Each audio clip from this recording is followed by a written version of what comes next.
ઓમ નમઃ શિવાય। મારું નામ પ્રજાપતિ રુદ્ર રજનીકાંત છે। હું શ્રી ગંગોત્રી હાઈસ્કૂલ સાવલીમાં અભ્યાસ કરું છું। મેં વોકેશનલ ટ્રેડ ઇલેક્ટ્રોનિક હાર્ડવેર લીધો છે, જેના શિક્ષક છે શ્રી પટેલ સુનિલ સર। એમના માર્ગદર્શન હેઠળ મેં આ self balancing smart delivery robot બનાવેલ છે।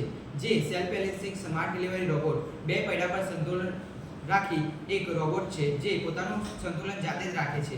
નાની અને કિંમતી વસ્તુઓને સુરક્ષિત રીતે એક સ્થાનેથી બીજા સ્થાને પહોંચાડી શકે છે, માનવ શ્રમને ઘટાડે છે અને કામકાજથી જલ્દી જ વધારો થયો છે। ઓછા ખર્ચે ભારતીય ટેકનોલોજીમાં આધારિત આ રોબોટ છે, જે મેક ઇન ઇન્ડિયાને પણ પ્રોત્સાહન આપે છે। આ રોબોટમાં ઉપયોગ લેવાયેલા સાધનો છે Arduino Nano, stepper motor, motor controller, stepper wheel, breadboard, robot સ્પેનિચ અને સ્વિચ। આ રોબોટનો ઉપયોગ હોસ્પિટલમાં દવાને એક રૂમમાંથી બીજા રૂમમાં જલ્દીથી પહોંચાડવા કરી શકાય છે।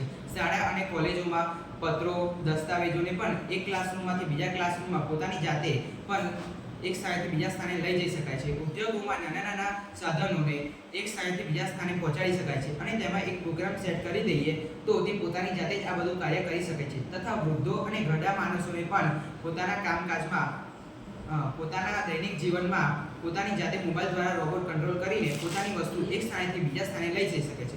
આ રોબોટના ફાયદા એ છે તે આર્થિક રીતે સસ્તું છે, પર્યાવરણને અનુકૂળ છે, નાનું કદ અને માળખું ધરાવે છે અને મેક ઇન ઇન્ડિયાને પ્રોત્સાહન આપે છે।